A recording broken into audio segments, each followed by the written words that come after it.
ഓം ശാന്തി 23/3/2024 പ്രഭാതമുരളി. മധുരമായ കുട്ടികളെ, ബാബയും ദാദയും രണ്ടുപേരും നിരഹങ്കാരികളാണ്. നിഷ്കാമ സേവനം ചെയ്യുന്നു. തനിക്ക് വേണ്ടി യാതൊരു ലോഭവും ഇല്ല.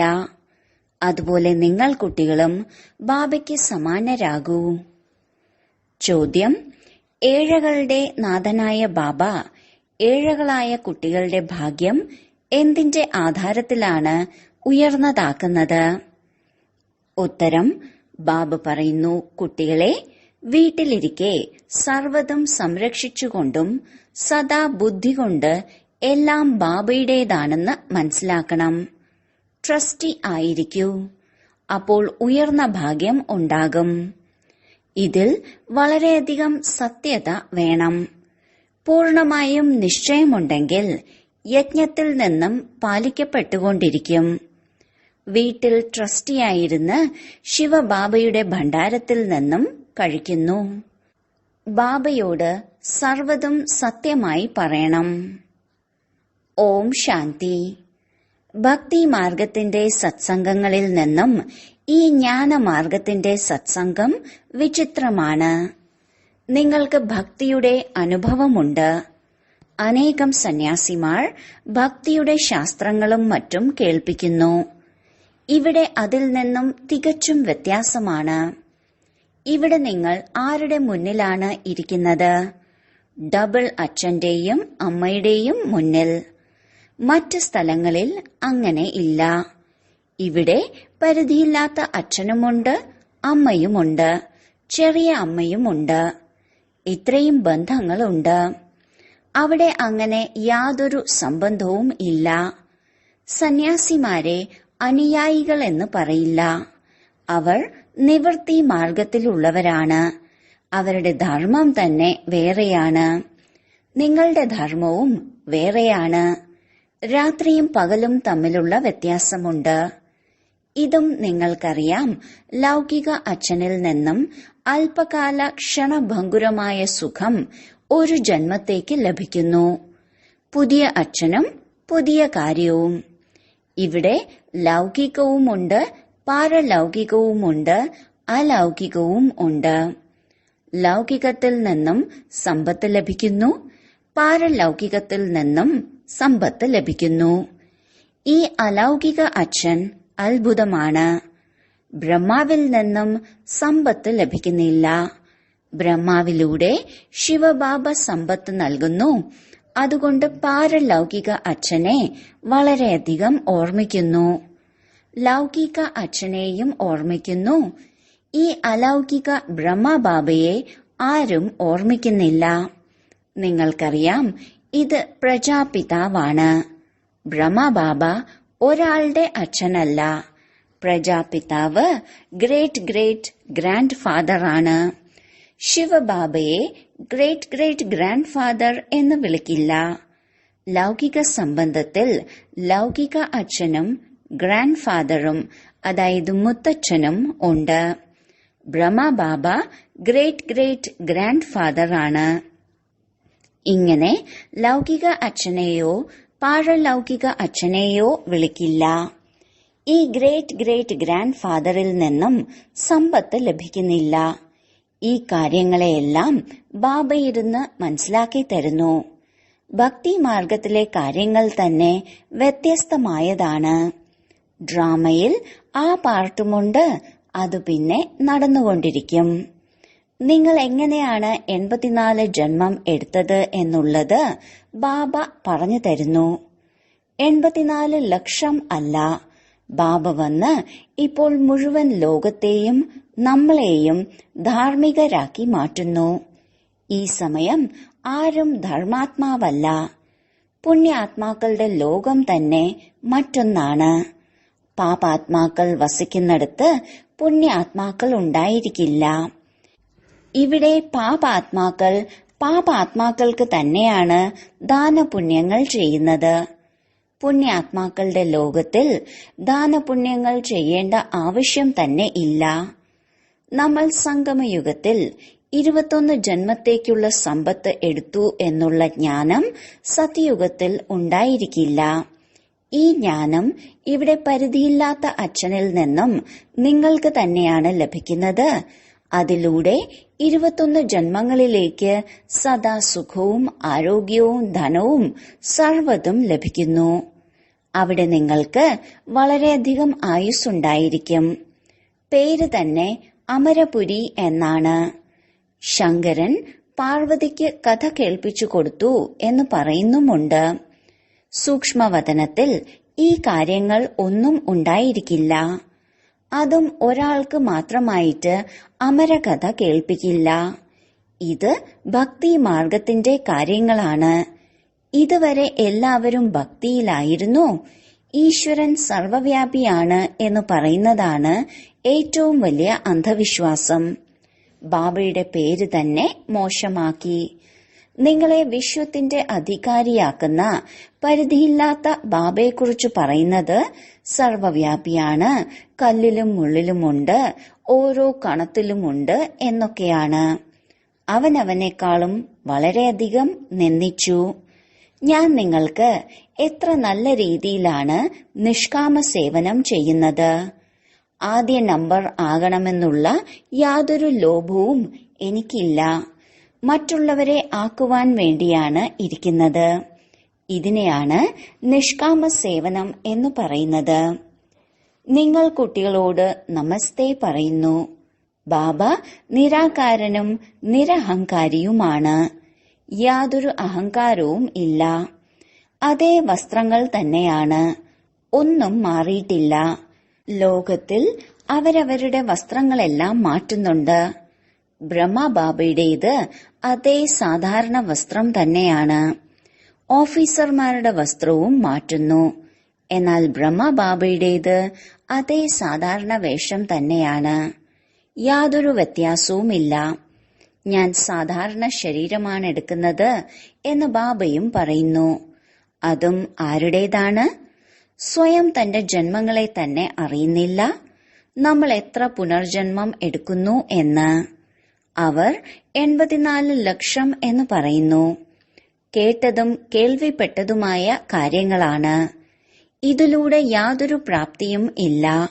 ഭയപ്പെടുത്തുന്നു, ഇങ്ങനെ കർമ്മം ചെയ്താൽ കഴുതയും പട്ടിയുമൊക്കെ ആകുമെന്ന്. എന്നാൽ പശുവിന്റെ വാല് പിടിച്ചാൽ തരണം ചെയ്യാമെന്നും പറയുന്നു. ഇവിടെ ഈ പശു എവിടെന്നാണ് വന്നത്? സ്വർഗത്തിലെ പശുക്കൾ തന്നെ വ്യത്യസ്തമാണ്. അവിടത്തെ പശുക്കൾ വളരെ ഫസ്റ്റ് ക്ലാസ് ആയിരിക്കും. നിങ്ങൾ 100% സമ്പൂർണമായിരിക്കുന്നത് പോലെ പശുക്കളും അങ്ങനെ ഫസ്റ്റ് ക്ലാസ് ആയിരിക്കും. കൃഷ്ണൻ പശുക്കളെയൊന്നും മേയ്ക്കുന്നില്ല. കൃഷ്ണൻ അതിന്റെ ആവശ്യം എന്താണ്? ഇത് അവിടത്തെ സൗന്ദര്യം കാണിക്കുകയാണ്. ബാക്കി കൃഷ്ണൻ പശുക്കളെ മേയ്ക്കുകയൊന്നും ചെയ്യുന്നില്ല. കൃഷ്ണൻ പശുക്കളെ മേയ്ക്കുന്നതായി കാണിച്ചിരിക്കുന്നു. സർവഗുണ സമ്പന്നനായ സത്യയുഗത്തിന്റെ ആദ്യ രാജകുമാരനും പശുക്കളെ മേയ്ക്കുന്നവരും തമ്മിൽ എത്ര വ്യത്യാസമുണ്ട്! ഒന്നും മനസ്സിലാക്കുന്നില്ല. കാരണം ദേവതാ ധർമ്മം തന്നെ ഇപ്പോൾ ഇല്ല. ഈ ഒരേ ഒരു ധർമ്മമാണ് ലോപിച്ചു പോകുന്നത്. ഈ കാര്യങ്ങൾ ശാസ്ത്രങ്ങളിലൊന്നും ഇല്ല. ബാബ പറയുന്നു, ഞാൻ നിങ്ങൾ കുട്ടികൾക്ക് നൽകുന്നു വിശ്വത്തിന്റെ അധികാരി ആക്കുന്നതിന് വേണ്ടി. അധികാരിയായി കഴിഞ്ഞാൽ പിന്നെ ജ്ഞാനത്തിന്റെ ആവശ്യമില്ല. അജ്ഞാനികൾക്കാണ് സദാ ജ്ഞാനം കൊടുക്കുന്നത്. ജ്ഞാനസൂര്യൻ പ്രകടമായപ്പോൾ അജ്ഞാനമാകുന്ന അന്ധകാരം നശിച്ചു എന്ന് പാടുന്നു. ഇപ്പോൾ കുട്ടികൾക്കറിയാം ലോകം മുഴുവൻ അന്ധകാരത്തിലാണെന്ന്. എത്ര അനേകം സത്സംഗങ്ങളാണ്. ഇവിടെ ഭക്തി മാർഗം അല്ല, ഇത് സദ്ഗതി മാർഗമാണ്. ഒരു ബാബ തന്നെയാണ് സദ്ഗതി നൽകുന്നത്. നിങ്ങൾ ഭക്തി മാർഗത്തിൽ വിളിച്ചിരുന്നു, അങ്ങ് വരികയാണെങ്കിൽ ഞങ്ങൾ അങ്ങയുടേതായി തീരും. അങ്ങല്ലാതെ മറ്റാരുമില്ല. കാരണം അങ്ങ് തന്നെയാണ് ജ്ഞാനസാഗരം, സുഖസാഗരം, പവിത്രതാസാഗരം, സമ്പത്തിന്റെ സാഗരം. സമ്പത്തും നൽകുന്നില്ലേ? എത്ര സമൃദ്ധമാക്കിയാണ് മാറ്റുന്നത്. നിങ്ങൾക്കറിയാം, നമ്മൾ ശിവബാബയിൽ നിന്നും 21 ജന്മങ്ങളിലേക്ക് വേണ്ടി സഞ്ചി നിറയ്ക്കുവാനായി വന്നിരിക്കുകയാണ്. അർത്ഥം, നരനിൽ നിന്നും നാരായണനായി മാറുന്നു. ഭക്തി മാർഗത്തിലെ കഥകൾ ധാരാളം കേട്ടു. അപ്പോഴും പടി താഴേക്കിറങ്ങുക തന്നെയായിരുന്നു. ആർക്കും കയറുന്ന കലയില്ല. കൽപ്പത്തിന്റെ ആയുസ്സും എത്രമാത്രം വലുതും ദൈർഘ്യമുള്ളതുമാക്കിക്കളഞ്ഞു. ഡ്രാമയുടെ കാലാവധി ലക്ഷക്കണക്കിന് വർഷമാണെന്ന് പറയുന്നു. ഇപ്പോൾ നിങ്ങൾക്ക് മനസ്സിലായി, കൽപ്പം 5000 വർഷം തന്നെയാണെന്ന്. ഏറ്റവും കൂടുതൽ 84 ജന്മവും കുറഞ്ഞത് 1 ജന്മവും. ആത്മാക്കൾ അവസാനവും വന്നുകൊണ്ടിരിക്കുന്നു. നിരാകാരി വൃക്ഷമല്ലേ? നമ്പർ അനുസരിച്ച് പാർട്ട് അഭിനയിക്കുവാൻ വരുന്നു. യഥാർത്ഥത്തിൽ നമ്മൾ നിരാകാരി വൃക്ഷത്തിലുള്ളവരാണ്. അവിടെ നിന്നും ഇവിടേക്ക് പാർട്ട് അഭിനയിക്കുവാനാണ് വരുന്നത്. അവിടെ സർവരും പവിത്രമായിരിക്കുന്നു. എന്നാൽ സർവരുടെയും പാർട്ട് വ്യത്യസ്തമാണ്. ഇത് ബുദ്ധിയിൽ വയ്ക്കൂ. വൃക്ഷവും ബുദ്ധിയിൽ വയ്ക്കൂ. സത്യയുഗം മുതൽ കലിയുഗത്തിന്റെ അന്ത്യം വരെയുള്ളത് ബാബ തന്നെയാണ് പറഞ്ഞു തരുന്നത്. ഇതൊരു മനുഷ്യനുമല്ല പറയുന്നത്, ദാതയല്ല പറയുന്നത്. ഒരേ ഒരു സദ്ഗുരു തന്നെയാണ് സർവർക്കും സദ്ഗതി നൽകുന്നത്. ബാക്കി സർവരും ഭക്തി മാർഗത്തിലെ ഗുരുക്കന്മാരാണ്. എത്ര കർമ്മകാണ്ഡങ്ങളാണ്! ഭക്തി മാർഗത്തിന്റെ പ്രദർശനം എത്രയാണ്! ഇത് മൃഗതൃഷ്ണ സമാനമാണ്. ഇതിൽ ഇത്രയും കുടുങ്ങിപ്പോയിരിക്കുകയാണ്. ആരെങ്കിലും രക്ഷപ്പെടുത്തുവാൻ പോയാലും അവരും സ്വയം കുടുങ്ങിപ്പോകുന്നു.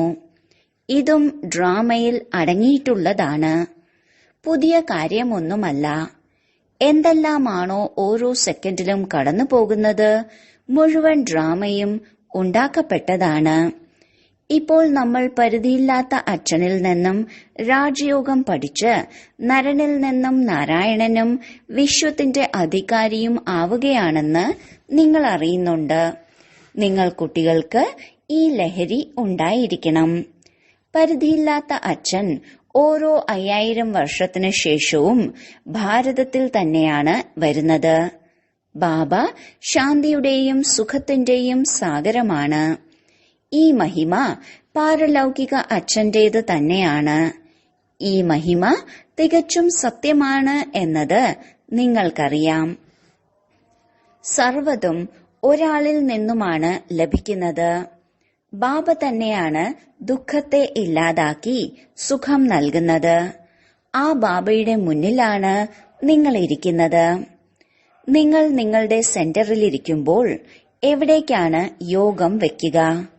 ശിവബാബ മധുബനിലാണ് എന്നത് ബുദ്ധിയിൽ വരും. ബാബയെ തന്നെയാണ് ഓർമ്മിക്കുന്നത്. ശിവബാബ സ്വയം പറയുന്നു, ഞാൻ സാധാരണ വൃദ്ധ ശരീരത്തിലാണ് പ്രവേശിച്ചിരിക്കുന്നത്, വീണ്ടും ഭാരതത്തെ സ്വർഗമാക്കുന്നതിന് വേണ്ടി. ഞാൻ ഡ്രാമയുടെ ബന്ധനത്തിൽ ബന്ധിക്കപ്പെട്ടിരിക്കുകയാണ്. നിങ്ങൾ എത്രയാണ് എന്നെ നിന്ദിക്കുന്നത്? ഞാൻ നിങ്ങളെ പൂജനീയരാക്കുന്നു. നാളത്തെ കാര്യമാണ്. നിങ്ങൾ എത്ര പൂജ ചെയ്തിരുന്നു? നിങ്ങൾക്ക് നിങ്ങളുടെ രാജ്യഭാഗ്യം നൽകിയിരുന്നു. സർവ്വതും നഷ്ടപ്പെടുത്തി. ഇപ്പോൾ വീണ്ടും നിങ്ങളെ വിശ്വത്തിന്റെ അധികാരി ആക്കുന്നു. ഒരിക്കലും ആരുടെയും ബുദ്ധിയിൽ ഇത് ഇരിക്കുന്നില്ല. ഇത് ദൈവിക ഗുണങ്ങളുള്ള ദേവതകളാണ്. ഇവരും മനുഷ്യർ തന്നെയാണ്. എന്നാൽ 80-100 അടി പൊക്കമുള്ളവരൊന്നും അല്ല. അവർക്ക് വളരെയധികം ആയുസ്സുള്ളത് കാരണം അവർ മേൽക്കൂര വരെ പൊക്കമുണ്ടാകും എന്നല്ല. കലിയുഗത്തിൽ നിങ്ങളുടെ ആയുസ് കുറഞ്ഞു പോകുന്നു. ബാബ വന്ന് നിങ്ങളുടെ ആയുസ് വർദ്ധിപ്പിക്കുന്നു. അതുകൊണ്ട് ബാബ പറയുന്നു, ഹെൽത്ത് മിനിസ്റ്റർക്കും, അതായത് ആരോഗ്യ വകുപ്പ് മന്ത്രിക്കും മനസ്സിലാക്കി കൊടുക്കൂ. ഞങ്ങൾ താങ്കൾക്ക് ഒരിക്കലും രോഗം വരാതിരിക്കാനുള്ള യുക്തി പറഞ്ഞു തരാം എന്ന് പറയൂ. ഭഗവാൻ പറയുന്നു, സ്വയം ആത്മാവാണെന്ന് മനസ്സിലാക്കി എന്നെ മാത്രം ഓർമ്മിക്കൂ. അപ്പോൾ നിങ്ങൾ പതീതത്തിൽ നിന്നും പാവനവും സദാ ആരോഗ്യമുള്ളവരുമായി മാറും. നമ്മൾ ഉറപ്പ് നൽകുന്നു. യോഗികൾ പവിത്രമായത് കാരണം ആയുസ്സും വളരെ കൂടുതലായിരിക്കും. ഇപ്പോൾ നിങ്ങൾ രാജയോഗികളും രാജഋഷികളുമാണ്. ആ സന്യാസിമാർക്ക് രാജയോഗം പഠിപ്പിക്കുവാൻ സാധിക്കില്ല. അവർ പറയുന്നത് ഗംഗ പതീത പാവനിയാണ്, അപ്പോൾ ദാനം ചെയ്യൂ എന്നൊക്കെയാണ്. ഗംഗയ്ക്ക് എങ്ങനെ ദാനം ചെയ്യും? മനുഷ്യർ ഗംഗയിൽ പൈസ ഇടുന്നു, പണ്ഡിതന്മാർ അത് കൊണ്ടുപോകുന്നു. ഇപ്പോൾ നിങ്ങൾ ബാബയിലൂടെ പാവനമായിക്കൊണ്ടിരിക്കുന്നു. ബാബയ്ക്ക് എന്താണ് കൊടുക്കുന്നത്? ഒന്നുമില്ല. ബാബ ദാതാവാണ്. നിങ്ങൾ ഭക്തി മാർഗത്തിൽ ഈശ്വരാർത്ഥം പാവപ്പെട്ടവർക്ക് ദാനം നൽകിയിരുന്നു. അർത്ഥം പതീതർക്കാണ് നൽകിയിരുന്നത്. നിങ്ങളും പതീതം, വാങ്ങിക്കുന്നവരും പതീതം. ഇപ്പോൾ നിങ്ങൾ പാവനമാകുകയാണ്. അവിടെ പതീതർ പതീതർക്ക് ദാനം കൊടുക്കുന്നു. പവിത്രമായ കുമാരിമാർക്കും ദാനം നൽകുന്നു. തല കുനിക്കുന്നു, അവരെ കഴിപ്പിക്കുന്നു, ദക്ഷിണയും നൽകുന്നു. വിവാഹത്തിന് ശേഷം മോശമായി തീരുന്നു. ഡ്രാമയിൽ അടങ്ങിയിട്ടുണ്ട്. വീണ്ടും അങ്ങനെ തന്നെ ആവർത്തിക്കപ്പെടും. ഭക്തി മാർഗത്തിന്റെ പാർട്ടും ഉണ്ട്. സത്യയുഗത്തിലെ കാര്യങ്ങളും ബാബ പറഞ്ഞു തരുന്നു. ഇപ്പോൾ നിങ്ങൾ കുട്ടികൾക്ക് അറിവ് ലഭിച്ചിരിക്കുന്നു. ആദ്യം അറിവില്ലാത്തവരായിരുന്നു. ശാസ്ത്രങ്ങളിൽ ഭക്തി മാർഗത്തിന്റെ കാര്യങ്ങളാണ് ഉള്ളത്. അതിലൂടെ എന്നെ ആർക്കും ലഭിക്കുന്നില്ല. ഞാൻ എപ്പോൾ വരുന്നുവോ അപ്പോൾ തന്നെയാണ് വന്ന എല്ലാവർക്കും സദ്ഗതി നൽകുന്നത്. ഞാൻ ഒരേ ഒരു പ്രാവശ്യം വന്ന് പഴയതിനെ പുതിയതാക്കുന്നു. ഞാൻ പാവപ്പെട്ടവരുടെ നാഥനാണ്. പാവപ്പെട്ടവരെ സമ്പന്നനാക്കുന്നു. പാവങ്ങൾ പെട്ടെന്ന് ബാബയുടേതായി മാറുന്നു. പറയുന്നു, ബാബ ഞങ്ങൾ അങ്ങയുടേതാണ്, ഇത് സർവ്വതും അങ്ങയുടേതാണ്. ബാബ പറയുന്നു, ട്രസ്റ്റിയായിരിക്കൂ. ഇത് നമ്മുടേതല്ല, ബാബയുടേതാണ് എന്ന് ബുദ്ധി കൊണ്ട് മനസ്സിലാക്കണം. ഇതിന് വളരെ ബുദ്ധിശാലികളായ കുട്ടികൾ വേണം. പിന്നീട് നിങ്ങൾ വീട്ടിൽ ഭക്ഷണം ഉണ്ടാക്കി കഴിക്കുകയാണെങ്കിലും യജ്ഞത്തിൽ നിന്ന് കഴിക്കുന്നത് പോലെയാണ്. കാരണം നിങ്ങളും യജ്ഞത്തിന്റേതാണ്. സർവ്വതും യജ്ഞത്തിന്റേതായി. വീട്ടിലും ട്രസ്റ്റിയായി ഇരിക്കുകയാണെങ്കിൽ ശിവബാബയുടെ ഭണ്ഡാരിയിൽ നിന്നുമാണ് കഴിക്കുന്നത്. എന്നാൽ പൂർണമായും നിശ്ചയം വേണം. നിശ്ചയത്തിൽ പ്രശ്നങ്ങൾ ഉണ്ടാവുകയാണെങ്കിൽ ഹരിശ്ചന്ദ്രന്റെ ഉദാഹരണവുമുണ്ടല്ലോ. ബാബയോട് സർവ്വതും പറയണം. ഞാൻ പാവപ്പെട്ടവരുടെ നാഥനാണ്. ഗീതം ഒടുവിൽ ആ ദിനം ഇന്ന് വന്നു ചേർന്നു. പകുതി കൽപ്പം ഭക്തിയിൽ ഓർമ്മിച്ചു. ഇപ്പോൾ അവസാനം ലഭിച്ചു. ഇപ്പോൾ ജ്ഞാനത്തിന്റെ ജയാരവം ഉണ്ടാകണം. തീർച്ചയായും സത്യയുഗം വരണം. അതിനിടയ്ക്കാണ് സംഗമം. അപ്പോഴാണ് നിങ്ങൾ ഉത്തമ പുരുഷനാകുന്നത്. നിങ്ങൾ പവിത്ര പ്രവൃത്തി മാർഗത്തിലുള്ളവരായിരുന്നു. 84 ജന്മത്തിനു ശേഷം അപവിത്രമാകുന്നു. വീണ്ടും പവിത്രമാകണം. കൽപ്പത്തിനു മുമ്പും നിങ്ങൾ അങ്ങനെ ആയിത്തീർന്നിരുന്നു. കൽപ്പത്തിനു മുമ്പ് ആര് എത്ര പുരുഷാർത്ഥം ചെയ്തുവോ അവർ അതുപോലെ ചെയ്യും. തന്റെ സമ്പത്ത് എടുക്കും. ബാബ സാക്ഷിയായി കാണുന്നു. ബാബ പറയുന്നു, നിങ്ങൾ സന്ദേശികളാണ്. മറ്റൊരു സന്ദേശിയോ വഴികാട്ടിയോ ഇല്ല. സദ്ഗതി നൽകുന്ന സദ്ഗുരു ഒരാൾ തന്നെയാണ്. മറ്റ് ധർമാത്മാക്കൾ വരുന്നത് ധർമ്മം സ്ഥാപിക്കുവാൻ വേണ്ടിയാണ്. അപ്പോൾ അവരെങ്ങനെ ഗുരുവാകും? ഞാൻ സർവർക്കും സദ്ഗതി നൽകുന്നു. ശരി, വളരെ കാലത്തെ വേർപാടിന് ശേഷം തിരിച്ചു കിട്ടിയ മധുരമധുരമായ കുട്ടികൾക്ക് മാതാവും പിതാവുമായ ബാബ്ദാദയുടെ സ്നേഹസ്മരണകളും സുപ്രഭാതവും.